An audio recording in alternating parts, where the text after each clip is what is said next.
Bismillah. Assalamualaikum warahmatullahi wabarakatuh.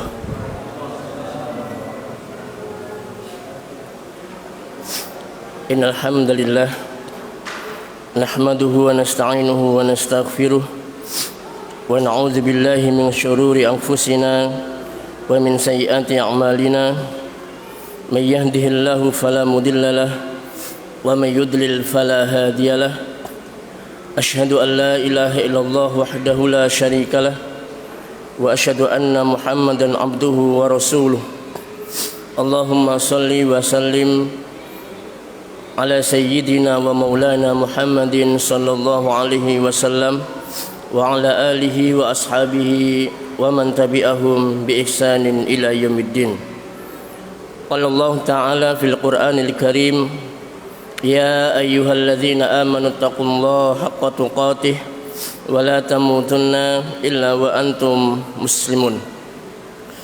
Hadirin kaum muslimin dan para pemirsa yang ada di rumah yang semoga senantiasa dirahmati dan diberkahi Allah Subhanahu wa taala. Segala puji bagi Allah, di kesempatan hari ini kita masih melanjutkan kembali pembahasan kita, yaitu akhtar tuhaddidul buyut, penghancur rumah tangga, sampai pada poin yang ketiga. Kata Syekh Muhammad bin Shalih Al-Munajjid hafizahullah ta'ala, penghancur rumah tangga yang ketiga adalah hadirnya sopir dan atau pembantu di dalam rumah. Saya ulangi, hadirnya sopir dan atau pembantu di dalam rumah. Tidak bisa dipungkiri bahwa hadirnya sopir dan pembantu dalam rumah tangga kita banyak sekali kemudahan dan kenyamanan yang bisa kita rasakan. Istri yang harusnya pagi-pagi dah bangun, nyiapin sarapan suaminya, sarapan anaknya, belum lagi nanti bersih-bersih, maka dengan adanya pembantu ini, istri pagi-pagi tidak perlu berangkat ke dapur, hetohean di kasur, sambil bengesan begini,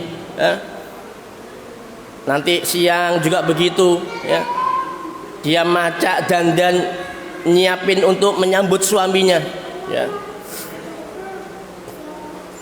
Apalagi dengan kenyamanan yang seperti itu membuat sebagian wanita malas untuk bergerak.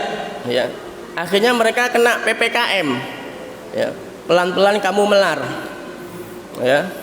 Loh iya betul. Karena adanya pembantu ini otomatis wanita tidak banyak geraknya. Nah, adanya sopir juga begitu, mau berangkat kerja dianterin sama sopir, mau rekreasi dianterin sama sopir, mau shopping ke KDS, atau mungkin keluar kota dianterin sama sopir. Kemudahan dan kenyamanan yang dirasakan ketika ada sopir atau pembantu. Tapi perlu kita ketahui bahwa di balik kenyamanan dan kemudahan hadirnya sopir dan pembantu di dalam rumah tangga kita, ternyata menciptakan bala dan malapetaka dalam rumah tangga. Apalagi kalau kita ini tidak pandai mengatur pembantu, tidak pandai mengatur sopir, akan terjadi malapetaka dalam rumah tangga. Yang pertama, bahaya atau malapetaka yang akan terjadi di dalam rumah tangga ketika hadirnya sopir dan pembantu, membahayakan akidah dan keimanan penghuni rumah. Loh kok bisa? Hadirnya pembantu bisa membahayakan akidah dan iman kita. Apalagi kalau pembantu itu ya, sopir itu berasal dari orang-orang kafir.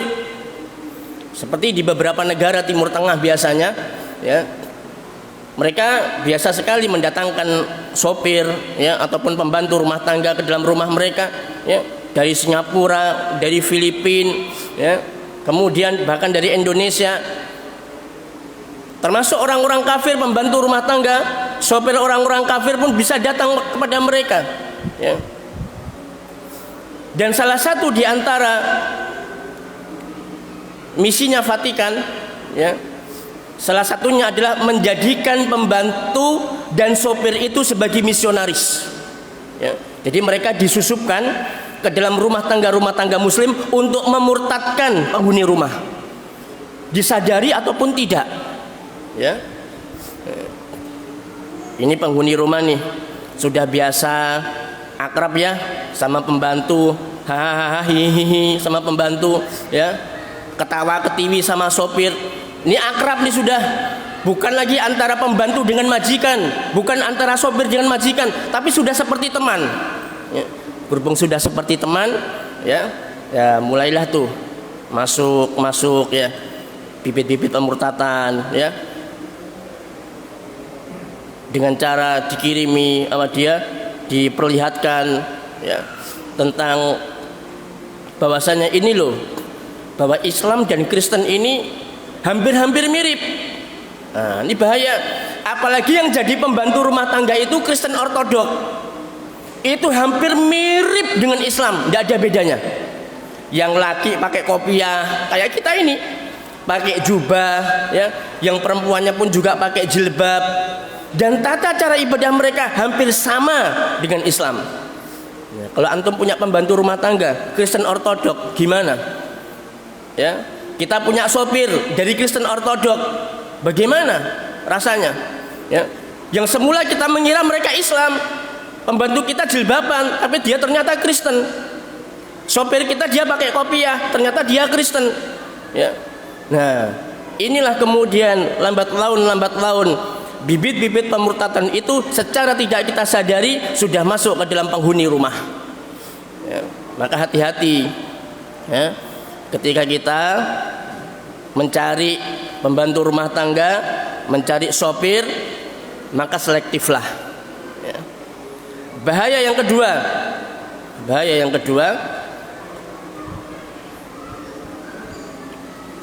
moral, akhlak penghuni rumah dipertaruhkan, ya. Akhlak dan moral penghuni rumah benar-benar dipertaruhkan di situ, apalagi anak-anak kita, ya. Karena ada sebagian rumah tangga yang sudah pasrah bongkoan sama pembantu, ya. Bukan hanya pekerjaan pasrah bongkoan, termasuk dengan cara pola asuh dan pola mendidik pun diserahkan sama pembantu, ya. Ini istri nggak mau tahu, ya. Anaknya nggak bisa baca, anaknya nggak bisa ngaji, ya. Yang penting anak udah punya pembantu. Kadang mereka diajari sama pembantunya baca, ya. Bahkan sampai ada yang anak-anak itu dibawa sama pembantunya ke rumahnya, ke rumah pembantunya, kalau pembantunya nggak nginep, ya. Saking lengketnya, ya, anak-anak kita nih sama pembantu sampai dibawa pulang. Coba bayangkan, ya, apa nggak ngeri, ya. Ya kalau pembantu kita itu orangnya baik, ya, mereka ya Islamnya baguslah, mafis tidak menjadi masalah. Lalu bagaimana ketika pembantu kita ini bukan termasuk orang baik-baik, ya? Berhubung sudah saking dekatnya, akrabnya dengan anak-anak kita, sudah kayak, bukan kayak pembantu, sudah kayak ibunya. Sopirnya sudah kayak abinya, sudah kayak bapaknya, ya. Gelandot ke sopirnya, gelandot ke pembantunya, gendong dan lain sebagainya, hal yang biasa. Nah, dimulailah di situ kemudian, ya, si pembantu punya HP, ya. Dia lagi asik nih, lihat gambar-gambar atau lihat video-video.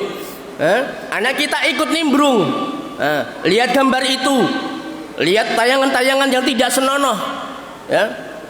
Kena tuh sudah, ya. Kemudian karena anak kita sudah setiap harinya mereka berinteraksi dengan pembantu dan mereka dipertontonkan dengan gambar dan tayangan-tayangan yang tidak pantas, kena sudah moral dan akhlaknya. Bisa jadi juga nanti suatu saat anak-anak kita akan mempraktekkan apa yang dia lihat. Ya. Yang kedua, ucapan. Ya. Maaf ya, kadang pembantu itu ngomongnya ya begitulah yang namanya pembantu ya. Mungkin tidak sekolahnya hanya lulusan SMP mungkin ya, atau lulusan SMA, yang di lingkungan rumahnya biasa ngomong kasar, biasa ngomong bentak-bentak, biasa meso di rumah. Itu hal yang biasa di rumahnya pembantu. Nah, ketika anak kita ini sudah berinteraksi dengan pembantu, ya Allah ya, kalimat yang belum pernah kita ajarkan sama anak-anak kita, mereka jadi ikut niru ya, jadi ikut niru teman sekalian ya. Masya Allah.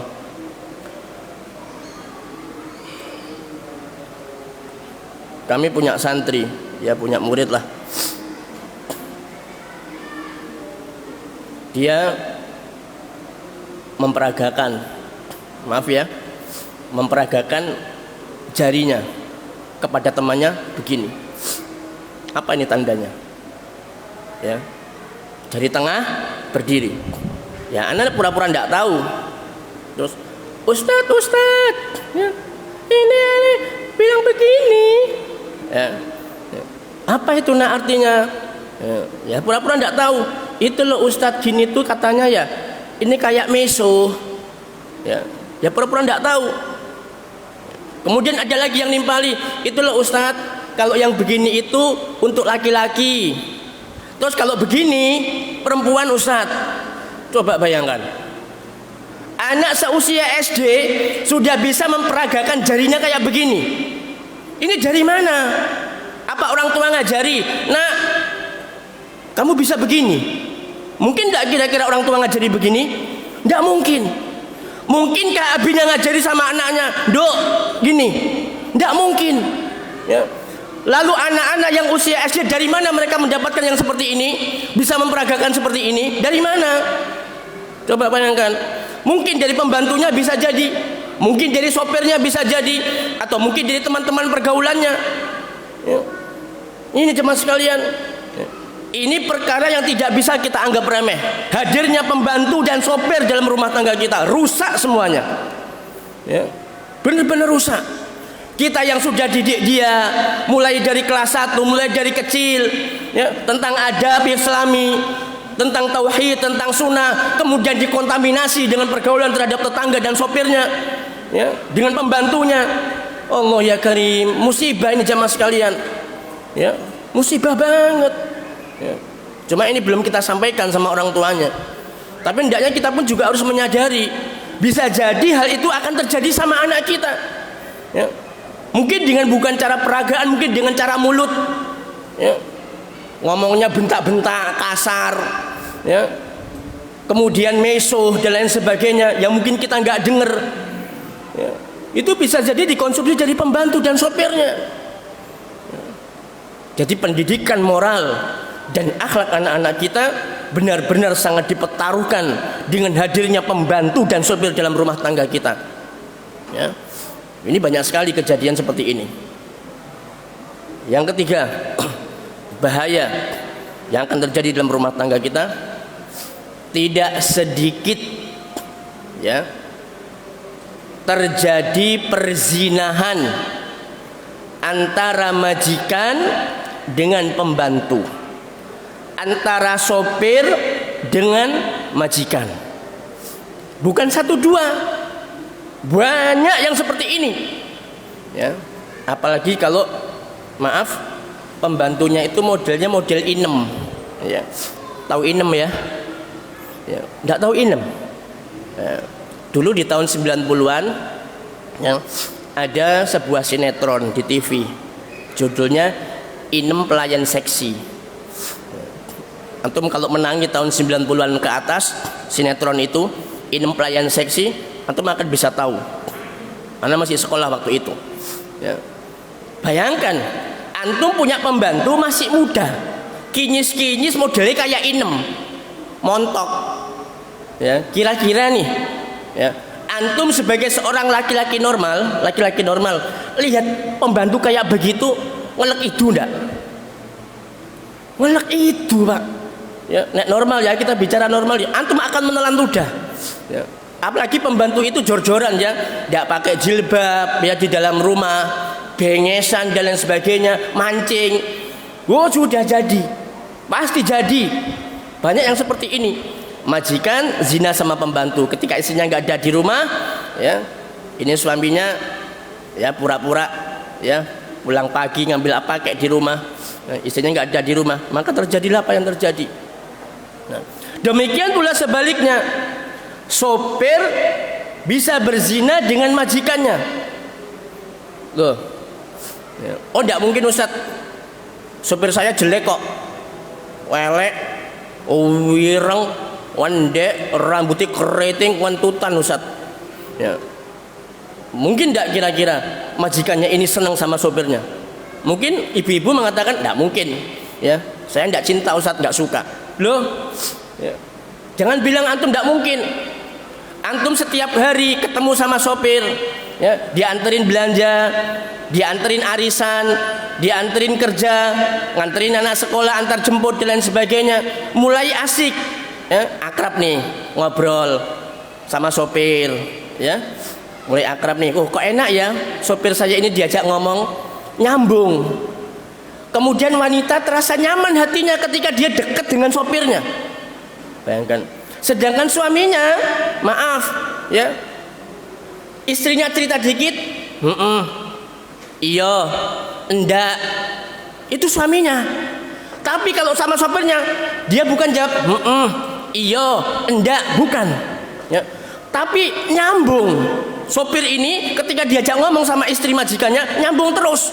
Kok enak gitu loh, diajak nyambung, diajak ngobrol, nyaman. Istrinya mulai sudah, ya, masya Allah, aku kok tenang ya, nyaman ya dekat dengan sopir ini. Nah, terus sudah. Ya.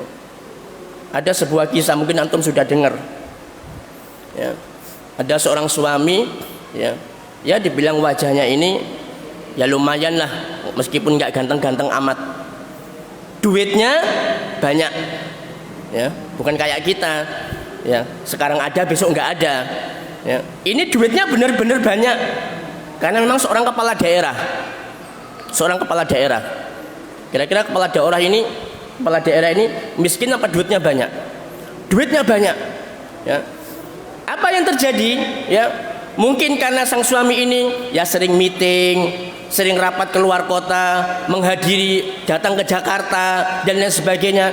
Interaksi dengan istrinya, ya, mulai sedikit demi sedikit berkurang. Ya iyalah Pak, yo garing bojone ning omah Pak. Ya, ditinggal bendino, 3 hari ditinggal ke Jakarta, seminggu ditinggal, 2 minggu ditinggal, dia berteman sendiri dengan sopirnya, sopirnya asik lagi diajak ngobrol. Tuh, apa yang terjadi?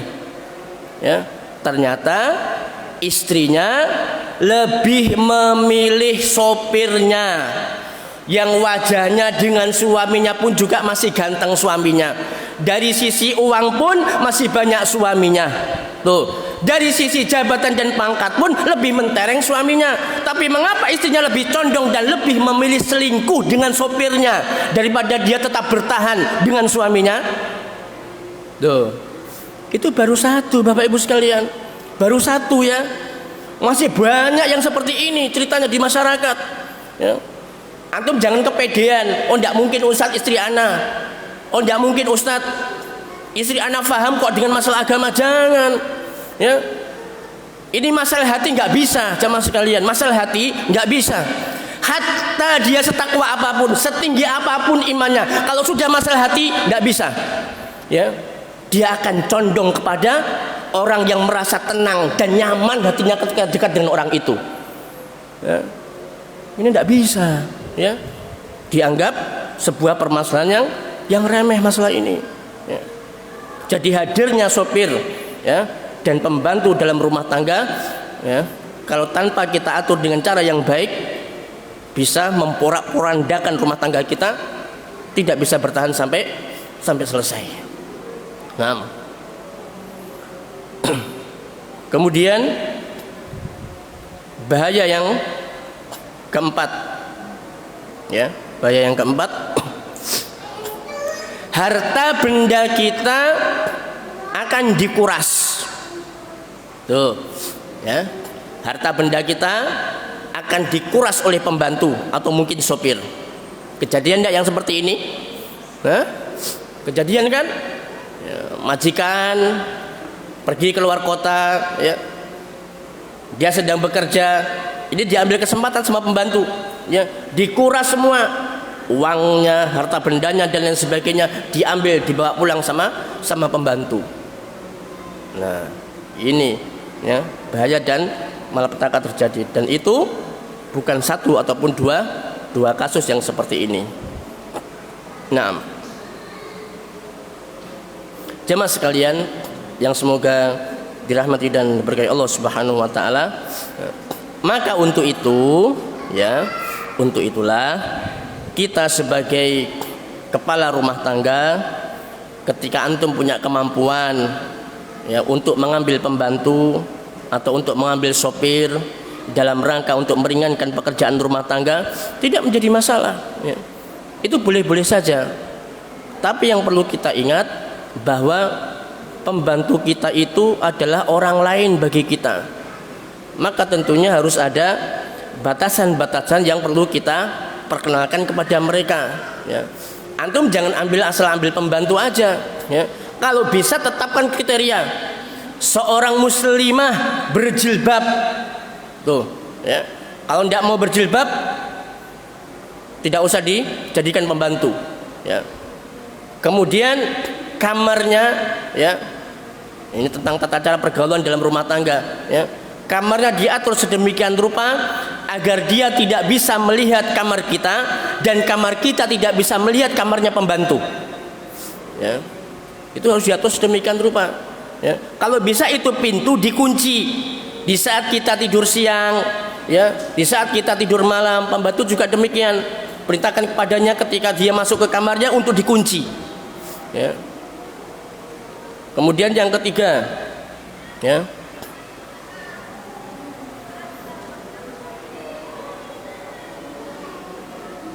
hendaknya antara pembantu dan majikan sama, karena dia bukan mahram, ya, maka tidak boleh berjabat tangan, baik istri dengan pembantu laki-lakinya, suami dengan pembantu perempuannya, ya. Dan masih banyak lagi, ya, aturan-aturan di dalam Islam bagaimana agar kita ini menyelamatkan rumah tangga kita meskipun rumah tangga kita ini sudah ada pembantu dan sopirnya, ya, sehingga seluruh malapetaka yang terjadi di rumah tangga, baik masalah akidah, masalah iman, kemudian masalah pendidikan anak-anak kita, moral dan akhlaknya anak-anak kita, dan semuanya itu menjadi terselamatkan karena kita adalah pandai mengatur tentang adanya pembantu atau sopir. Nah, wallahu ta'ala bisawab, ya. Ini yang ketiga. Poin yang ketiga. Nah, sebelum kita lanjutkan, mungkin ada pertanyaan atau sesuatu yang mau disampaikan, dipersilakan.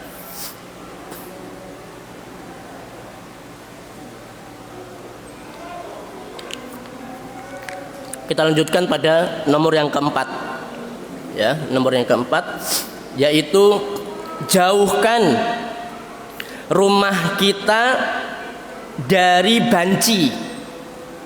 Ya, kata Syekh, penghancur rumah tangga yang keempat, jauhkan rumah kita dari orang-orang banci. Loh, kenapa orang banci itu kok bisa menghancurkan rumah tangga? Ya, ya, karena banci itu sifat, ya, karakter. Antum mau rumah tangga kita, rumah kita ini dihuni oleh orang-orang banci, ya, dengan gaya dan lenggak-lenggoknya yang seperti itu, ya, tentu kita tidak mau, ya. Tetapi, ya, kita secara tidak sadar telah menghadirkan orang-orang banci ke dalam rumah tangga kita. Loh, kok bisa Ustaz? Bukan berarti antum manggil orang banci ya, manggil orang banci supaya datang ke rumah. Enggak. Tapi antum menciptakan kebencian itu dalam rumah. Ya, menciptakan kebencian di dalam rumah. Gimana caranya? Ada satu pasang suami istri. Ya. Dia ini mendambakan anak perempuan ceritanya. Nah, ternyata qadarullah yang lahir anak laki-laki. Si istri pingin anak perempuan, si suami pingin anak perempuan. Kok dilalah yang lahir itu laki-laki? Nah, ini mulai sudah di sini nih. Ya. Jadi keinginan yang begitu kuat dari suami istri untuk punya anak perempuan, kok dilalah punya anak laki-laki, maka anak laki-lakinya ini secara tidak dia sadari dibentuk dengan gaya perempuan. Dari mulai kecil ya, dipacai, dipakai jilbab.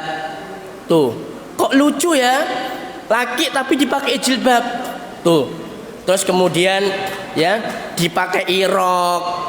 Tuh, ya. Dijilbabi, kemudian dipakai rok. Ya. Meskipun itu di dalam rumah. Terus orang tuanya seneng, wah ketawa, senyum, keluarga-keluarga juga demikian. Ya. Nah, kemudian si anak ini lebih sering berinteraksi dengan ibunya daripada dengan abinya, dengan ayahnya. Anak laki-laki, mestinya anak laki-laki ini interaksinya banyak dengan ayahnya. Ketika dengan ibunya, maka dia akan sedikit banyak akan meniru pola dan tingkah laku ibunya. Ibunya bengesan, ya, pakai apa? Ambil cermin, bedaan, ya. Tujuannya memang bukan untuk anaknya, untuk suami. Lipstikan, bedaan. Loh, anak lanang tuh loh Pak, niru. Jadi umee maca, melok maca Pak. Ambil cermin dia, ambil bedaan, ya. Terus kemudian gincunya ditolet-toletkan begini. Tuh, anak laki. Ya. Nah ini secara tidak sadar, ya, ini orang tua sudah membentuk anak watak kebanci-bancian yang seperti ini. Akhirnya kemudian terbawa sampai dia besar, ya, terbawa sampai dia besar. Akhirnya terus kemudian dengan cara bicara, ya, dengan cara berjalan, ya, niru dengan ibunya, itu akan terbentuk dengan sendirinya pola-pola kebencian yang seperti itu. Dan ini tidak disadari oleh para orang tua. Ujung-ujungnya kemudian ketika besar menyalahkan anaknya. Apalagi kalau kemudian ya dia ketika masih masa-masanya bermain itu lebih condong untuk bermain dengan perempuan daripada laki-laki. Ya akhirnya ya benar, lemah gemulai itu, ya Allah, ngeri itu Pak. Kalau sudah seperti ini, kalau sudah seperti ini obatnya betul-betul sangat lama sekali dan sulit untuk diobati karena sudah terbentuk dari kecil, ya, sudah terbentuk dari kecil. Ya. Jadi para orang tua, ya, hendaknya sadar tentang masalah ini, bahwasanya kebanci-bancian itu secara tidak kita sadari bisa itu terbentuk di dalam rumah. Makanya Nabi Shallallahu Alaihi Wasallam itu, ya, mengajarkan kepada kita para orang tua. Di antaranya anak-anak, ya. Kata Nabi, "Adibu auladakum ar-rimayata was-sibahata was-sabqul khail." Ajari anak-anakmu memanah, menunggang kuda dan berenang, ya. Ya ini dalam rangka untuk melatih jiwa laki-lakinya agar tumbuh. Dan jangan biarkan anak laki-laki kita lebih banyak diasuh oleh ibunya dibandingkan diasuh oleh ayahnya.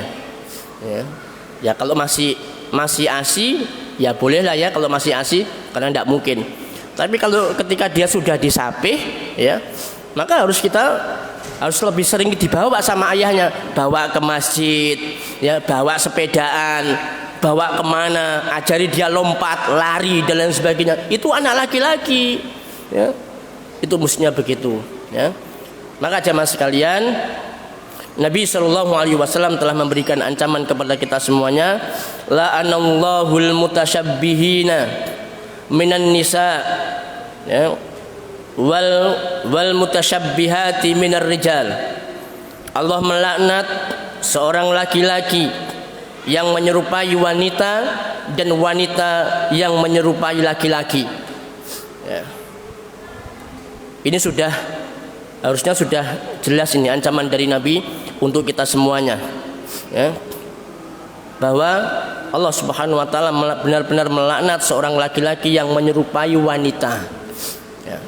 Menyerupai di sini kata para ulama menyerupai dalam segala hal. Ya.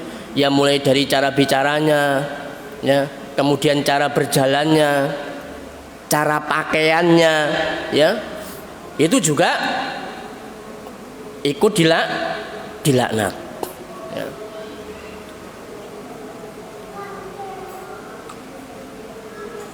Ada di beberapa ya kegiatan, ya misalnya kayak panggung, biasanya kayak sandiwara gitu ya, atau mungkin teater ya.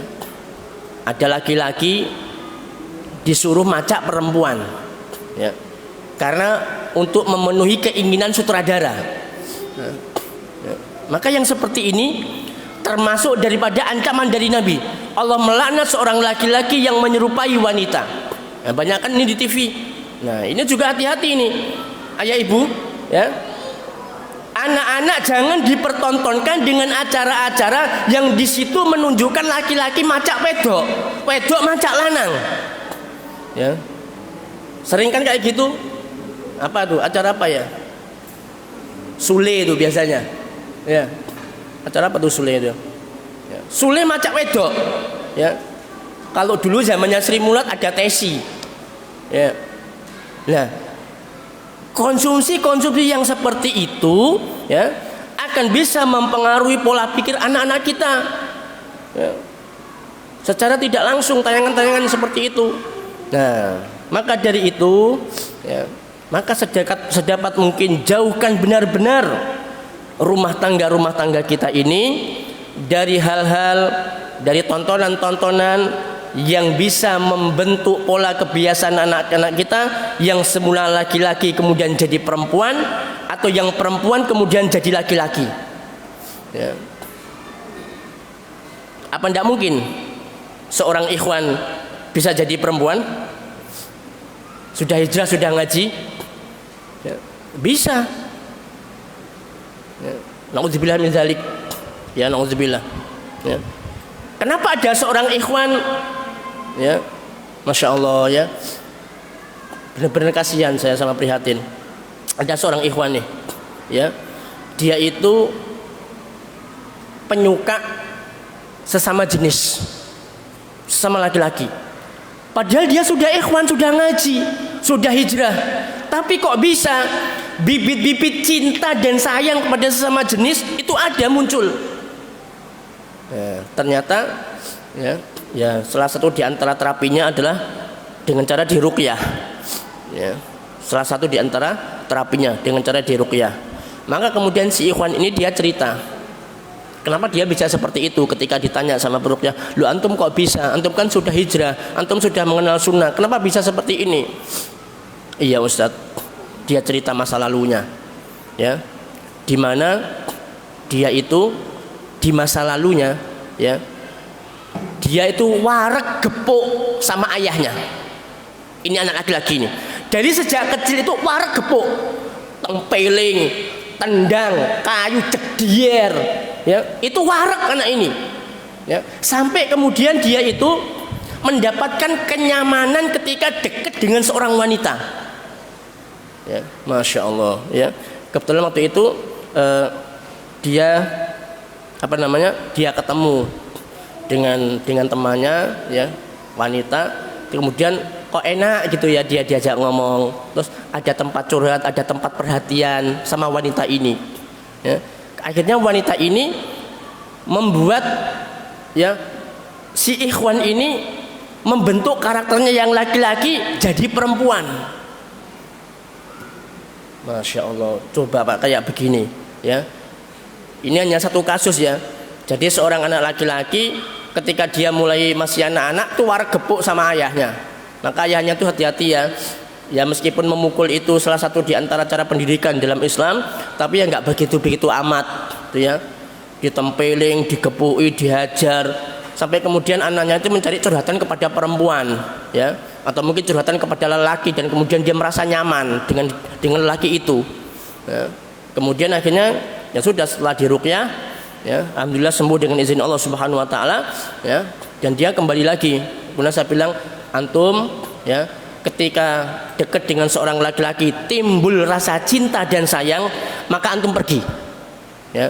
Antum merasa nyaman dekat dengan seorang laki-laki, antum tinggalkan dia, ya, dibegitukan. Ya sudah, dia nurut. Kemudian dia sekali dia merasakan kenyamanan dengan laki-laki, maka dia tinggalkan, ya, itu. Dan kemudian coba antum pola hidupnya sekarang diganti, antum benar-benar harus jadi laki-laki benar, ya, harus tulen laki-laki, ya. Alhamdulillah bisa terbentuk. Nah. Terus kemudian, aduh ya Allah, ya, banyak yang seperti ini, kasus-kasus yang seperti ini, ya. Ada seorang penyanyi ronggeng, tahu penyanyi ronggeng, ya. Biasanya kan penyanyi ronggeng ini kan perempuan yang membawakan dengan tari-tariannya yang lemah gemulai. Tapi ini ada penyanyi ronggeng itu laki-laki, loh. Dan dia menjadi penyanyi ronggeng, ya, bukan terbentuk secara alami, dia sengaja untuk jadi penyanyi ronggeng, tidak. Tetapi itu merupakan hasil bentukan dari pola asuh yang ada di rumah.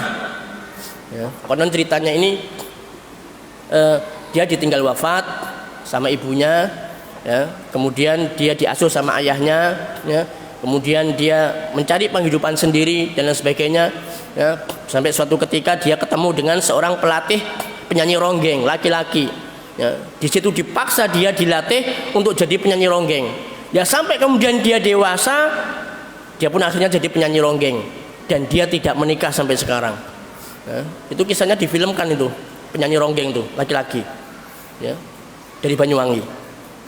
Itu jamaah sekalian, ya. Jadi kebanci-bancian itu, ya, bukan kita memanggil orang banci ke rumah kita, bukan. Tapi kita membentuk di dalam rumah kita ini orang jadi banci. Nih, dengan pola pendidikan yang salah, dengan pola asuh yang salah, kemudian kita jadikan anak kita jadi orang banci. Jadi jamaah sekalian, hendaknya kita berhati-hati, ya, dalam masalah ini. Jangan sampai ada terjadi pola asuh yang salah, ya, pola mendidik yang salah, karena nanti bisa akan terbawa ketika anak kita ini sampai dewasa akhirnya menjadi penyuka sesama jenis, ya, laki sama laki, perempuan sama perempuan. Nah, dan kemudian di dalam rumah, ya, benar-benar ini dijaga anak-anak. Ketika anak-anak sudah bercanda, sudah main sandiwaraan, main drama-dramaan biasanya tuh sama adiknya, sama kakaknya. Oh, kamu jadi ibu, kamu jadi anak, kamu jadi ayah. Nah, ini harus kita perkenalkan, ya. Anak jangan dikasih main boneka, anak laki, ya. Tuh, anak laki meskipun masih kecil, antum jangan kasih boneka, ya. Kasihlah mobil, kasihlah robot, ya. Itu boneka kan layaknya mainannya perempuan. Kenapa antum kasihkan sama anak laki-laki? Ini juga ternyata bisa membentuk pola asuh yang salah yang seperti ini. Main sama kakaknya. Nah, itu perlu diperhatikan. Jangan diperbolehkan anak laki-laki untuk mengenakan kostum kakaknya perempuan atau kostum ibunya.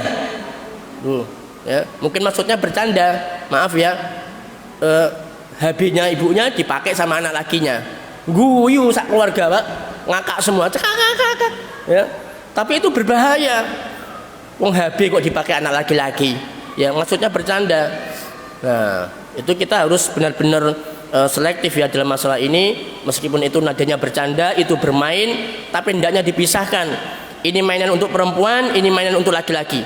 Laki-laki harus main dengan laki-laki, laki-laki harus mainannya dengan mainannya laki-laki. Perempuannya main dengan perempuan, perempuan main dengan mainannya perempuan, ya. Itu cara kita untuk menjauhkan orang yang kebanci-bancian di dalam rumah tangga kita. Nah, wallahu a'lam bishawab, ya.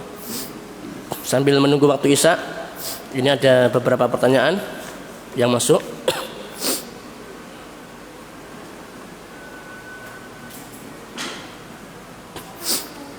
Bagaimana jika suami malas belajar agama?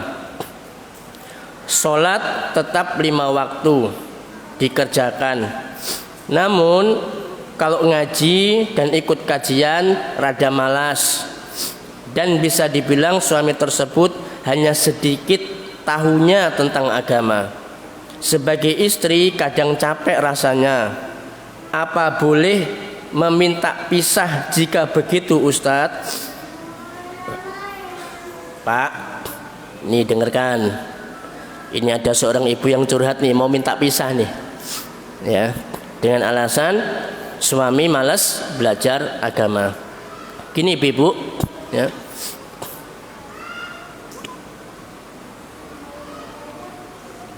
suami itu adalah qawam, pemimpin bagi kaum wanita. Maka ketika pemimpin ini dia sudah menyimpang dari jalan kebenaran, ya, termasuk juga suami, maka tugas seorang istri bawahan adalah mengingatkan. Ingatkan suaminya. Sudah Ustadz, berapa kali? Sekali? Ya cuma sekali, ya. Nanti ada kesempatan, ingatkan lagi. Ada kesempatan, ingatkan lagi. Ada kesempatan, ingatkan lagi. Terus ingatkan sampai kapan? Sampai antum, sampai ibu-ibu benar-benar merasa kewalahan, sudah titik maksimal, sudah tidak mampu lagi. Ya, itu. Nah, yang kedua, hendaknya bersabar. Bersabar sambil mendoakan suaminya, ya. Sudah Ustadz, sudah saya doakan. Berapa kali? 5 waktu sudah. Sholat duha sudah saya doakan. Sholat tahajud sudah saya doakan. Bagus. Berapa kali? Ya. Nah, itu berapa kalinya itu? Ya. Jadi bukan hanya sekali sampai 5 kali. Terus sampai kira-kira ibu itu mengalami titik yang benar-benar sudah angkat tangan, sudah tidak mampu lagi. Ya. Nah, sudah. Perlu juga mendatangkan juru damai, ya mungkin orang-orang yang disegani sama suaminya dari kalangan keluarga, ya, yang bisa menasihati suaminya mungkin, atau dia punya sahabat, punya teman yang dia segani, mungkin bisa dipakai untuk mengingatkan atau menasihati suaminya. Sambil kemudian ibu-ibu bersabar, sabar Bu, ya. Ini masih mending jenengan punya suami dia malas belajar agama tapi tetap sholat 5 waktu.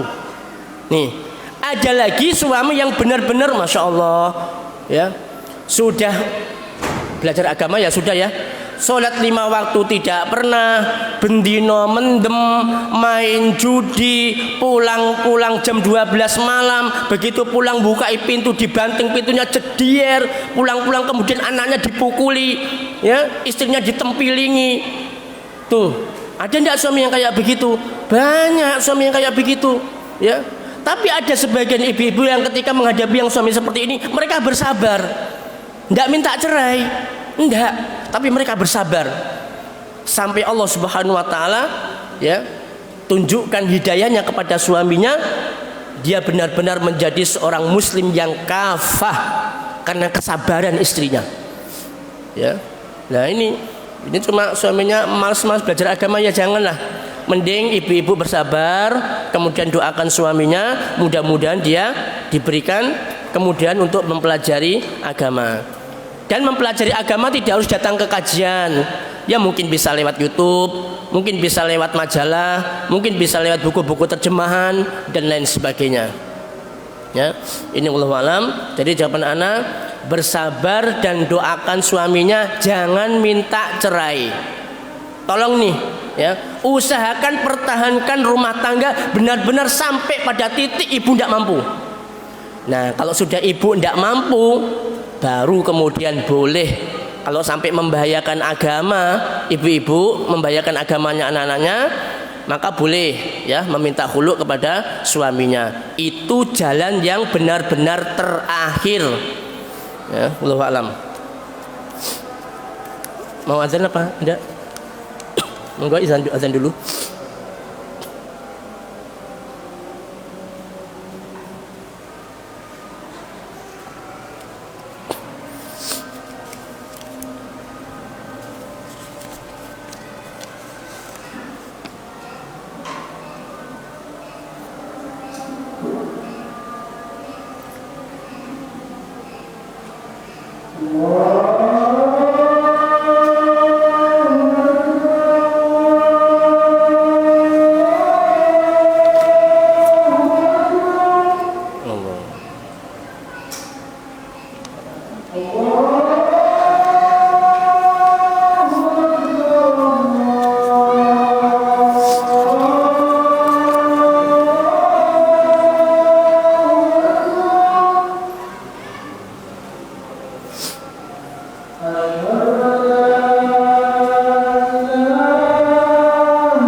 Ya.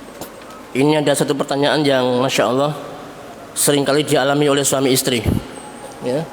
Perhatikan baik-baik. Afwan Ustadz izin bertanya. Kami pada saat itu sedang sama-sama emosi. Lalu suami saya berkata dalam pesan WA dengan tulisan, saya akan menceraikan kamu. Ya. Ustadz, apakah ini termasuk beliau mentalak saya? Ini bukan yang sekali Ustadz, tapi beberapa kali dengan melalui WA. Apakah pernikahan kami masih sah atau bagaimana Ustadz? Kasus yang seperti ini Bapak Ibu sekalian sering kali terjadi dalam pasangan suami istri. Wala orang awam termasuk juga para ikhwan. Bukan hanya satu dua ikhwan, ya, beberapa ikhwan, beberapa ibu-ibu curhat dengan kasus yang sama.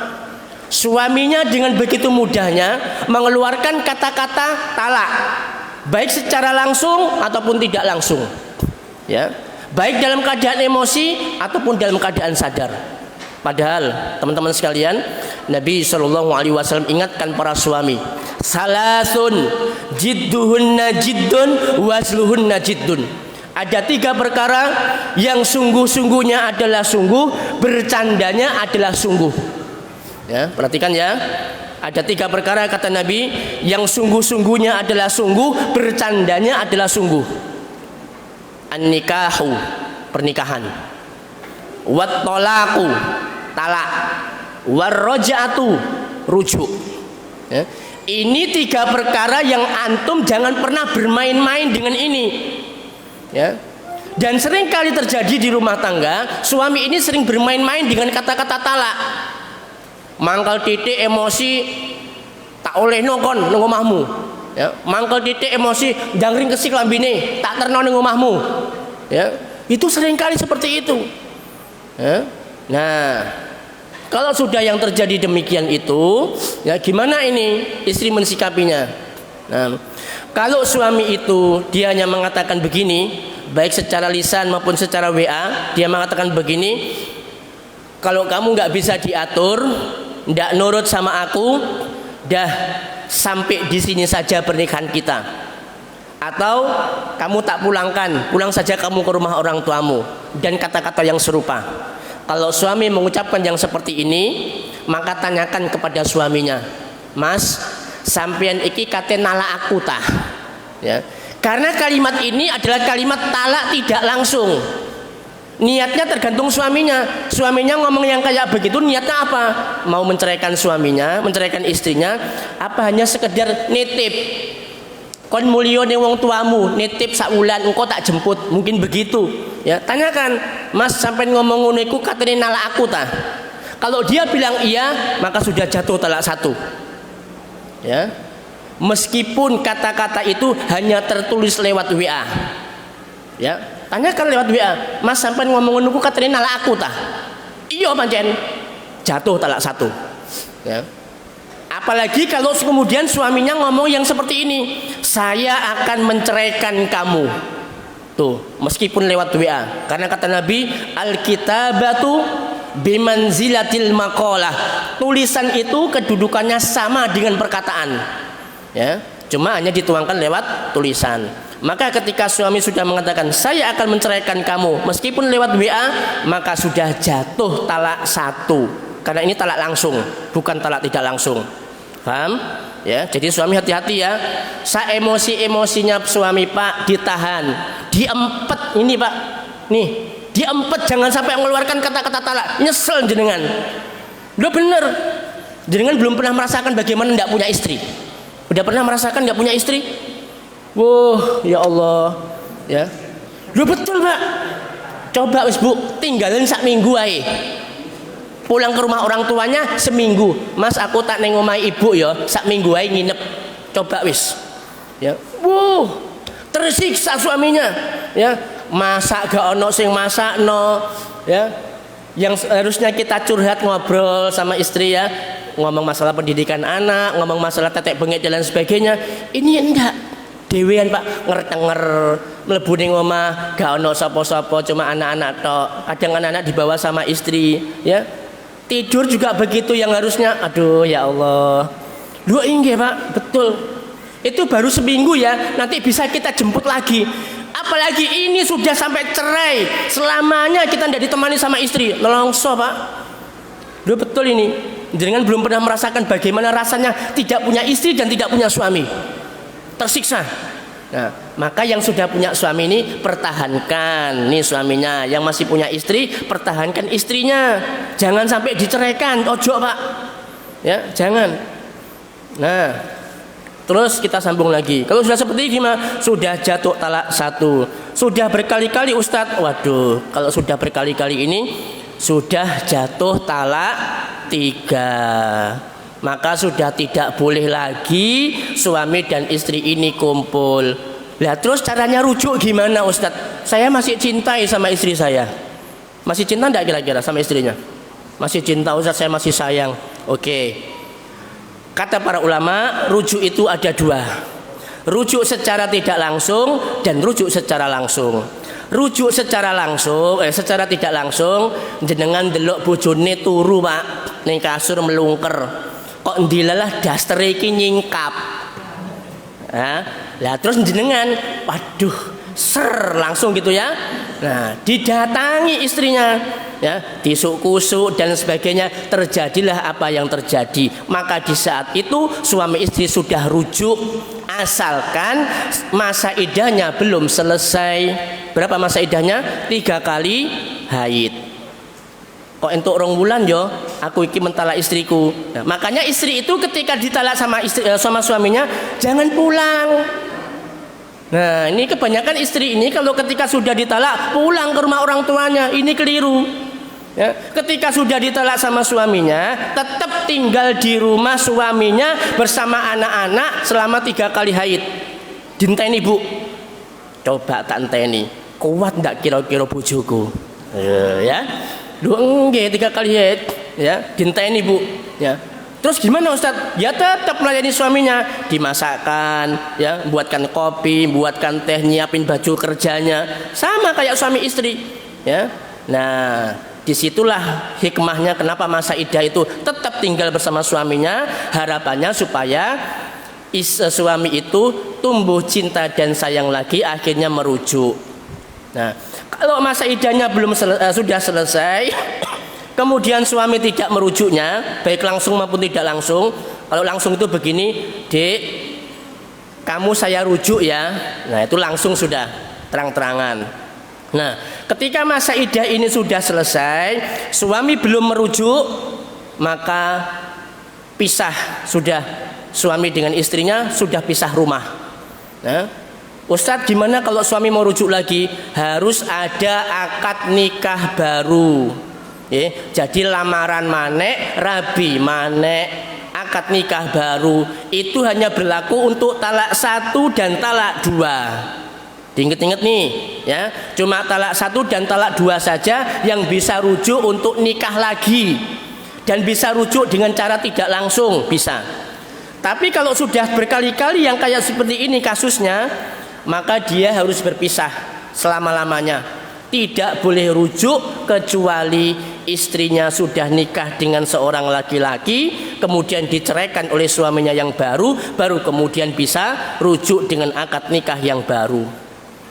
Nah, dan pernikahan ini tidak boleh rekayasa. Ya, loh, gimana rekayasa? Contoh nih, ya, jenengan nyewa seorang laki-laki. Cak, aku njaluk tolong sampean apa? Apa Mas? Iki bojoku mari tak talak telu kan ndak ento aku rujuk, makanya aku cek cinta mbek bojoku, Cak. Lah terus ya aku katanya rujuk. Lah maksudku sampean rabiin bojoku, tapi aja diapa-apakno. Lho ya apa, Pak? Wong rabi gak oleh diapa-apakno, iya apa ceritane? Sampean rabi aja diapa-apakno, kita kayak duit sampean 20 juta. Rabiin bojoku tapi aja didemek. Mari ngono pegaten bojoku. Nah, ini namanya pernikahan rekayasa yang seperti ini. Bermaksud supaya jenengan bisa rujuk sama istrinya. Ini yang tidak boleh. Nah, ini tolong perhatikan nih para suami, kebanyakan seperti ini. Jadi jenengan ketika bercanda, ya, ketika emosi, tolonglah jangan sampai keluar kata-kata talak. Lu apa aja Ustaz? Talak yang bercanda, yang bukan emosi. Lu ada. Itu April Mop itu. Tahu April Mop? Tahu ya? Jadi bulan yang dimana semua orang itu boleh untuk berdusta dan tidak boleh sakit hati, tidak boleh baper, ya. Hatta termasuk suami istri. Begitu ada April Mop, nah ini ada kasus lagi nih, ya. Ada satu pasang suami istri yang istrinya ini sudah ikut kajian, tapi suaminya belum, ya. Nah, pada waktu bulan April terjadilah April Mop. Apa yang terjadi? Ndak ono udan, ndak ono angin, ya. Ini istri pulang ke rumahnya, langsung tiba-tiba suaminya bilang begini, April Mop, kamu saya ceraikan. Yo kaget, Pak. Ki gak ono udan, gak ono angin, moro-moro bojoku ngomong kamu tak ceraikan. Nangis itu, Pak. Ya istrinya, nangis sejadi-jadinya. Ketika nangis yang seperti itu, suaminya bilang, April Mop. Loh, Pak, coba bayangkan. Apa ndak nelongso bojone, Pak?